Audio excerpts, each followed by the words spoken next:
Hi hello ಎಲ್ರಿಗೂ ನಮಸ್ಕಾರ. ಅನುಗ್ರಹ 123 ಚಾನಲ್ಗೆ ಎಲ್ರಿಗೂ ಸ್ವಾಗತ. ಸೊ ಇವತ್ತು ನಾನು ಆಲ್ರೆಡಿ ಹೇಳಿರೋ ಹಾಗೆಯೇ ಬಾಗ್ನ ಅಂತ ದುಡ್ಡನ್ನು ನನ್ನ ತಮ್ಮ ಕಳಿಸಿದ್ದಾನೆ. ಸೊ ಅವನಿಗೋಸ್ಕರ ಅಂತ ಅಲ್ಲ, ನನಗೋಸ್ಕರ ಅವ್ನು ಕಳಿಸಿರೋದ್ರಿಂದ ಆ ದುಡ್ಡಲ್ಲಿ ಏನಾದರೂ ತೊಗೊಳ್ಳೋಣ ಅಂತ ಹೇಳಿಬಿಟ್ಟು ಅಂದ್ಕೊಂಡಿದ್ದೀನಿ. ಸೊ ತುಂಬಾ ವಿಶೇಷವಾಗಿರುತ್ತೆ ಅಲ್ವಾ. ಸೊ ಬಾಗ್ನ ಅಂತ ಹೇಳಿದ್ರೆ ಎಷ್ಟೇ ಸಂಪಾದನೆ ಮಾಡಲಿ, ಎಷ್ಟೇ ಹಣ, ಎಷ್ಟೇ ಒಡವೆ, ಎಷ್ಟೇ ದುಡ್ಡು ಏನೇ ಇದ್ದರೂ ಕೂಡ ತವ್ರ ಮನೆಯಿಂದ ಒಂದು ಚಿಕ್ಕದಾದಂಥ ಏನಾದರೂ ಒಂದು ಉಡುಗೊರೆಯಾಗಿ ಬಂದರೆ ಅದು ಹೆಣ್ಮಕ್ಳಿಗೆ ತುಂಬಾ ಖುಷಿ ಕೊಡುವಂಥ ಒಂದು ಸಂಗತಿ ಅಂತ ಹೇಳಿ ನನಗೆ ಅನಿಸುತ್ತೆ. ನಿಮಗೇನಂತ ಹೇಳಿ ಅನಿಸುತ್ತೆ ಅನ್ನೋದನ್ನು ಕಾಮೆಂಟ್ ಮಾಡಿ ತಿಳಿಸಿ. ನಾನು ಏನು ತೊಗೊಳ್ತೀನಿ, ಏನು ಎತ್ತ ಅನ್ನೋದು ನನಗೆ ಕೂಡ ಸ್ವಲ್ಪ ಕೂಡ ಪ್ಲ್ಯಾನ್ ಏನೂ ಇಲ್ಲ. ಸೊ ನೋಡಬೇಕು. ಇವಾಗ ಹೊರಟಿದ್ದೀನಿ. ಅವ್ನು ಕೊಟ್ಟಿರುವಂಥ ಒಂದು ಅಮೌಂಟಲ್ಲಿ ಏನಾದರೂ ತೊಗೊಳ್ಳೋಣ ಅಂತ ಹೇಳಿಬಿಟ್ಟು ಪ್ರತಿ ವರ್ಷ ಕೂಡ ಅವನಿಗೆ ಇದೇ ರೀತಿ ಏನಾದರೂ ಅಮೌಂಟ್ ಕಳಿಸ್ಬಿಡ್ತಾನೆ. ಆದರೆ ನನ್ನ ತಂಗಿ ಹಾಗೆ ಮಾಡೋದಿಲ್ಲ. ಯಾವಾಗಲೂ ಅವಳೇ ಬಂದುಬಿಟ್ಟು ಸೀರೆ ಮತ್ತು ಅದೇನು ಇರುತ್ತೋ ಅದು ಸಾಂಪ್ರದಾಯಿಕ ಪ್ರಕಾರವಾಗಿ ಎಲ್ಲ ಕಂಪ್ಲೀಟಾಗಿ ಕೊಟ್ಟು ಹೇಳಿಬಿಟ್ಟು ಹೋಗ್ತಾಳೆ, ಆಶೀರ್ವಾದ ತೊಗೊಂಡು ಹೋಗ್ತಾಳೆ. ಸೊ ಅದು ನನಗೆ ತುಂಬಾ ಇಷ್ಟ ಆಗುತ್ತೆ ಅಂತಲೇ ಹೇಳ್ತೀನಿ. ಮತ್ತು ಏನಪ್ಪ ಅಂತ ಹೇಳಿದ್ರೆ, ಇವಾಗ ತಮ್ಮ ಅಲ್ವಾ ಕಳಿಸಿರೋದು, ಅವನೇ ತಮ್ಮನೇ ನಿಂತು ತವ್ರ ಮನೆಯದು ಏನೇ ಇದ್ದರೂ ಕೂಡ ಅವನೇ ನಡೆಸ್ಕೊಡ್ಬೇಕಾಗಿರತ್ತಲ್ವ. ಸೊ ಹಾಗಾಗಿ ಅವ್ನು ಕೊಟ್ಟಂಥ ದುಡ್ಡಲ್ಲಿ ಏನು ಬರುತ್ತೋ ಅದನ್ನು ನಾನು ತೊಗೊಳ್ಳೋಣ ಅಂತ ಅಂದ್ಕೊಂಡಿದ್ದೀನಿ. ಏನು ತೊಗೊಳ್ತೀನಿ, ಏನು ಎತ್ತ ಅನ್ನೋದನ್ನು ನಿಮಗೂ ಕೂಡ ತಿಳಿಸ್ತೀನಿ, ಆಯಿತಾ. ಅಲ್ಲಿಂದ ನಾನು ಶಾಪಿಂಗ್ ಮಾಡೋಣ ಅಂತ ಹೇಳಿಬಿಟ್ಟು ಶಿವಾಜಿನಗರಕ್ಕೆ ಬಂದೆ. ಶಿವಾಜಿನಗರಕ್ಕೆ ಬಂದ ಕೂಡಲೇ ಅಲ್ಲಂತೂ ಸಿಕ್ಕಾಪಟ್ಟೆ ಟ್ರಾಫಿಕ್ ಇತ್ತು. ಆ ಟ್ರಾಫಿಕ್ ಮಧ್ಯದಲ್ಲೇ ನಾವು ಆ ಮನೆ ಬಿಟ್ಟಿದ್ದು 6:30 ಅಲ್ಲಿ ಹೋಗಿ ರೀಚ್ ಆಗಿ ಇದು ಮಾಡೋ ತನಕ ಬರೀ ನನ್ನ ಮನೆಯಿಂದ ಶಿವಾಜಿನಗರಕ್ಕೆ ಹೋಗೋಕ್ಕೆ ಬರೀ 10-15 ನಿಮಿಷ ಸಾಕು. ಆದರೆ ಇವತ್ತು ನನಗೇನಾಯ್ತಪ್ಪ ಅಂತ ಹೇಳಿದ್ರೆ ಹೆವಿ ಟ್ರಾಫಿಕ್ ಜಾಮ್ ಇತ್ತು. ಒಳಗಡೆ ಹೋಗೋದಕ್ಕೆ ತುಂಬಾ ಕಷ್ಟ ಆಯಿತು. ಅಲ್ಲಿ ಹೋಗಿದ ಕೂಡಲೇ ಬೇಗ ಒಂದು ಸೀರೆಗಳನ್ನ ತೊಗೊಳ್ಳೋಣ ಅಂತ ಹೇಳಿಬಿಟ್ಟು ಸೀರೆ ಅಂಗಡಿಗೆ ಬಂದಿದ್ದಾಯಿತು. ಅಲ್ಲಿ ಕೂಡ ನಾನು ಸೀರೆನ ಪರ್ಚೇಸ್ ಮಾಡಿದೆ. ಏನಪ್ಪ ಅಂತ ಹೇಳಿದ್ರೆ, ನನ್ನ ತಮ್ಮ ಮತ್ತು ನಮ್ಮ ಅತ್ತೆಯವರ ತವ್ರ ಮನೆಯವರಾಗಿರ್ಬೋದು, ಅವರು ಕೂಡ ಅಮೌಂಟನ್ನೇ ಕಳಿಸಿದ್ರು. ಹಾಗಾಗಿ ಇಬ್ಬರದ್ದು ಸೇರಿ ಸೀರೆನೇ ತೊಗೊಳ್ಳೋಣ, ಏನಾದರೂ ತೊಗೊಳ್ಳಿ ಅಂತ ಹೇಳ್ಬಿಟ್ಟು ಕೊಟ್ಟಿದ್ದಂಥ ಅಮೌಂಟ್ ಅದು. ನಾವು ಬೇರೆದಕ್ಕೆ ಬಳಸ್ಕೊಂಡ್ರೆ ಅದು ಅದ್ರದ್ದು ವ್ಯಾಲ್ಯೂವೇ ಇರಲ್ಲ ಅಂತ ಹೇಳ್ಬಿಟ್ಟು ನಾನೇನು ಮಾಡ್ತೀನಿ, ಅಮೌಂಟ್ ಆಗಿರಲಿ ಏನೇ ಕೊಟ್ಟಿರಲಿ ಅದರಲ್ಲಿ ನಂದೊಂದಿಷ್ಟು ಸೇಲ್ಸ್ ಆದರೂ ಆಗಿರ್ಬೋದು, ಇಲ್ಲ ಅದರಲ್ಲೇ ಬಂದಂಥ ಅಮೌಂಟಲ್ಲೇ ಆಗಿರ್ಬೋದು, ಏನಾದರೂ ಒಂದು ತೊಗೊಳ್ತೀನಿ.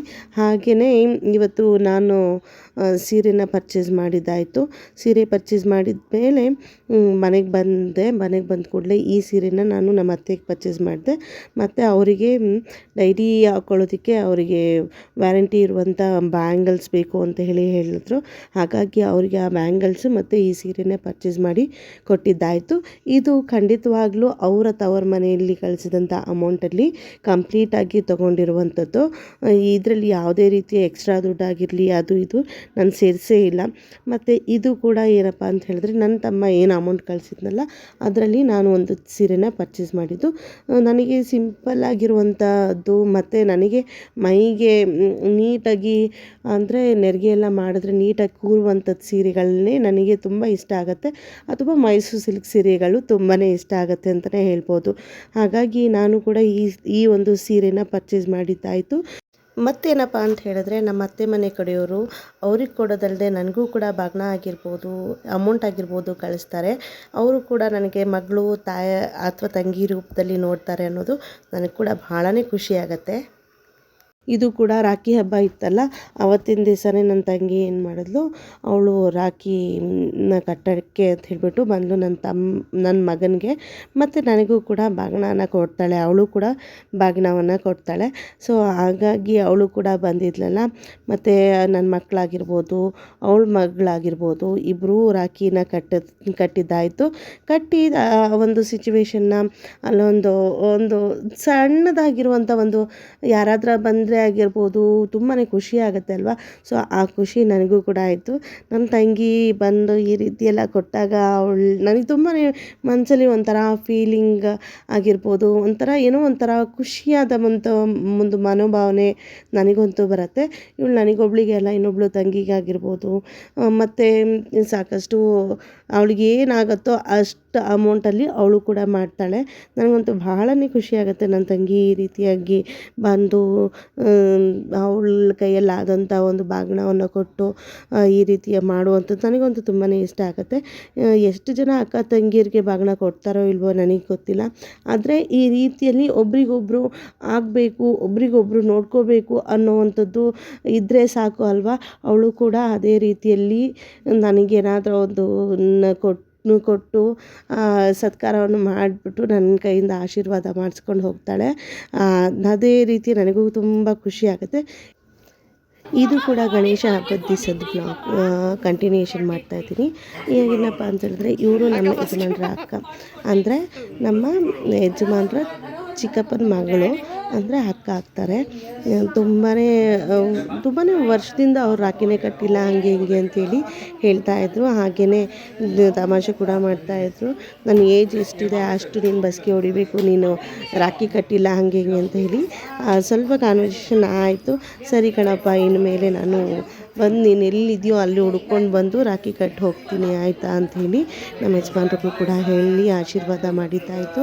ಅವರು ಕೂಡ ಅದಾದ ನಂತರ ನಾವು ಅಲ್ಲೊಂದು ಸಂಭ್ರಮನ ಕ್ರಿಯೇಟ್ ಮಾಡ್ಕೋಬೇಕು. ನಾವು ಎಲ್ಲಾದರೂ ಹೋದರೆ ಅಲ್ಲಿ ನಾವು ಇದ್ದಂಥ ಜಾಗನ ನಾವು ಸಂಭ್ರಮಿಸೋ ರೀತಿಯಲ್ಲಿ ನಾವು ಮಾಡ್ಕೋಬೇಕು ಅನ್ನೋದು ನಮ್ಮ ಯಜಮಾನ್ರು ಯಾವಾಗಲೂ ಹೇಳ್ತಾರೆ.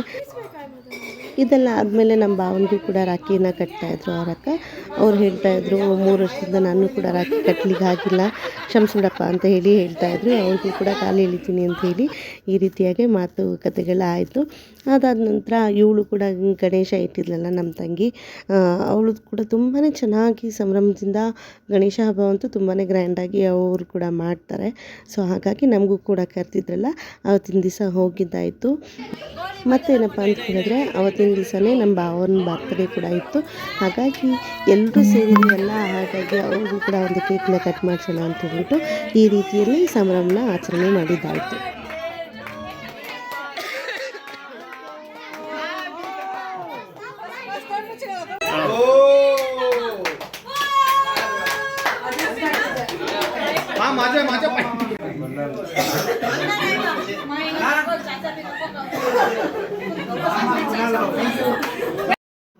ಇದೆಲ್ಲ ಆದಮೇಲೆ ಹಬ್ಬದೂಟ ಇಲ್ಲದೆ ಹೋದರೆ ಹೀಗೆ ಅಲ್ವಾ.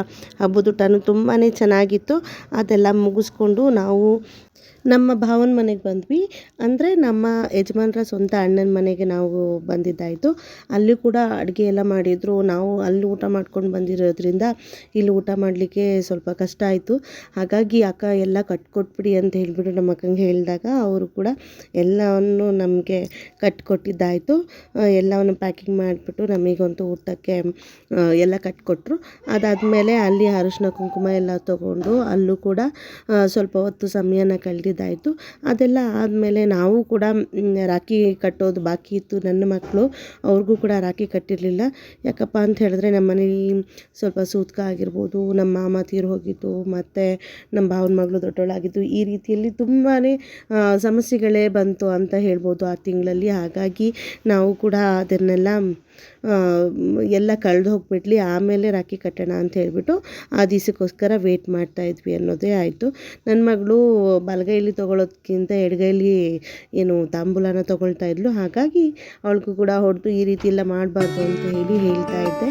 ಅದಾದಮೇಲೆ ರಾಖಿಗಳನ್ನ ಕೂಡ ಕಟ್ಟಿದ್ದಾಯಿತು.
ಈ ರೀತಿಯಾಗಿ ನಾವಂತೂ ರಾಖಿ ಹಬ್ಬನ ಆಚರಿಸಿದ್ದಾಯಿತು. ಚಿಕ್ಕವರಾಗಿದ್ದರೆ ದೊಡ್ಡವ್ರ ಕಾಲಿಗೆ ಬಿದ್ದು ಆಶೀರ್ವಾದ ತೊಗೊಳ್ಳೋದು, ದೊಡ್ಡವರಾಗಿದ್ದರೆ ಅವ್ರಿಗೆ ಕಂಪ್ಲೀಟಾಗಿ ಆಶೀರ್ವಾದ ಮಾಡೋದಾಗಿರ್ಬೋದು. ಈ ರೀತಿಯಾಗಿ ನಾವಂತೂ ಪ್ರತಿ ವರ್ಷ ಕೂಡ ನನ್ನ ಮಕ್ಕಳು ಈ ರೀತಿಯಾಗಿ ಆಚರಣೆಯನ್ನು ಮಾಡ್ತಾರೆ ಅಂತಲೇ ಹೇಳ್ಬೋದು. ಅವರು ಚಿಕ್ಕ ಮಗು ಒಂದು ವರ್ಷದ ಮಗುವಿಂದನೂ ಈ ರೀತಿಯಾಗಿಯೇ ನಡೆಸ್ಕೊಂಡು ಬಂದಿರುವಂಥದ್ದು. ನಾನು ಕೂಡ ನನ್ನ ತಮ್ಮನಿಗೆ ಪ್ರತಿ ವರ್ಷ ರಾಖಿ ಕಟ್ಟೋದು ಇರ್ತಿತ್ತು. ಈಗ ಇತ್ತೀಚಿನ ದಿನಗಳಲ್ಲಿ ಅಂದರೆ ಮದುವೆ ಆದಮೇಲೆ ಅವನು ಬರೋದಾಗಿರ್ಬೋದು ಅಥವಾ ನಾವು ಸಿಗೋದಾಗಿರ್ಬೋದು ಅದು ಕಮ್ಮಿ ಆಗೋಗ್ಬಿಡ್ತಾ ಇದೆ. ಆದರೂ ಕೂಡ ರಾಖಿ ಹಬ್ಬದ ದಿವಸ ನಾನೇನು ಮಾಡ್ತೀನಿ, ರಾಖಿ ಅಂತೂ ಪರ್ಚೇಸ್ ಮಾಡಿ ಇಟ್ಕೊಂಡೇ ಇರ್ತೀನಿ. ಅದನ್ನು ಯಾವಾಗ ನನ್ನ ತಮ್ಮ ಸಿಗ್ತಾನೋ ಆ ಟೈಮಲ್ಲಿ ನಾನು ಆ ರಾಖಿನ ಕಟ್ತೀನಿ. ರಾಖಿ ತೊಗೊಳ್ಳೋದಂತೂ ನಾನು ಮಿಸ್ ಮಾಡೋದಕ್ಕೆ ಹೋಗೋದಿಲ್ಲ. ಯಾಕೆ ತೊಗೋಬೇಕು ಆ ರೀತಿ ಎಲ್ಲ ಯೋಚನೆ ಮಾಡೋದಿಲ್ಲ. ರಾಖಿ ಹಬ್ಬದ ದಿವಸ ನನ್ನ ತಮ್ಮ ಇದ್ದಾನೆ, ಅವನಿಗೆ ಒಳ್ಳೇದಾಗಬೇಕು, ಒಳ್ಳೆಯ ಶ್ರೇಯಸ್ಸು ಅಭಿವೃದ್ಧಿ ಅವನಿಗೂ ಕೂಡ ಆಗಬೇಕು ಅನ್ನೋ ಕಾರಣಕ್ಕೋಸ್ಕರ ಆ ದಿವಸ ನಾನು ರಾಖಿನ ಪರ್ಚೇಸ್ ಅಂತೂ ಮಾಡೇ ಮಾಡ್ತೀನಿ. ಈ ರೀತಿಯಾಗಿ ನೋಡಿದ್ರಲ್ಲ, ಈ ರೀತಿಯಾಗಿ ನಾವಂತೂ ಆ ರಾಖಿ ಹಬ್ಬನ ಆಚರಣೆ ಮಾಡಿದ್ದಾಯಿತು. ನೋಡಿದ್ರಲ್ಲ, ಬಾಗ್ನ ಅನ್ನೋದು ಎಷ್ಟು ವಿಶೇಷವಾಗಿರುತ್ತೆ ಅಂತ ಹೇಳಿ. ಹಾಗಾಗಿ ನನ್ನ ತಮ್ಮ ಕೂಡ ಬಾಗ್ನವನ್ನು ಕೊಟ್ಟ. ಇವತ್ತು ನಮ್ಮ ಅತ್ತೆ ಕೂಡ ಅದೇ ಬಾಗ್ನದ್ದು ಏನು ಸೀರೆ ಇರುತ್ತೋ ಅದನ್ನೇ ಉಟ್ಕೊಂಡಿದ್ದು. ಅದಾದ ನಂತರ ನಾವು ಕೂಡ ಈ ಮನೆಯಲ್ಲಿ ಸ್ವಲ್ಪ ಕಡುಬು ಎಲ್ಲ ಮಾಡಿಕೊಂಡು ಮತ್ತೆ ನಾನು ನಮ್ಮ ತಂಗಿ ಮನೆಗಾಗಿರ್ಬೋದು, ನಮ್ಮ ಭಾವ ಅವ್ರ ಮನೆಗೆ ಅಲ್ಲಿಗೆಲ್ಲ ಹೋಗಬೇಕಾಗಿತ್ತು. ಹೋಗಿ ಬಂದು ಅಲ್ಲಿ ಅರಿಶಿನ ಕುಂಕುಮ ಎಲ್ಲ ತೊಗೊಂಡು ಬಂದಿದ್ದಾಯಿತು. ಅಲ್ಲಿ ತುಂಬಾ ಖುಷಿಯಾಗಿ ಆ ಒಂದು ಮೂಮೆಂಟನ್ನು ತುಂಬಾ ಚೆನ್ನಾಗಿ ಎಂಜಾಯ್ ಮಾಡಿದ್ವಿ ಅಂತಲೇ ಹೇಳ್ಬೋದು. ಈ ವಿಡಿಯೋ ನಿಮ್ಗೆ ಎಲ್ರಿಗೂ ಇಷ್ಟ ಆಗಿರುತ್ತೆ ಅಂತ ಅಂದ್ಕೊಂಡಿದ್ದೀನಿ. ಇಷ್ಟ ಆಗಿದ್ರೆ ದಯವಿಟ್ಟು ಒಂದು ಲೈಕ್, ಶೇರ್, ಕಾಮೆಂಟ್ ಹಾಗೂ ಸಬ್ಸ್ಕ್ರೈಬ್ ಮಾಡೋದನ್ನು ಮರಿಬೇಡಿ. Thank you for watching. Bye.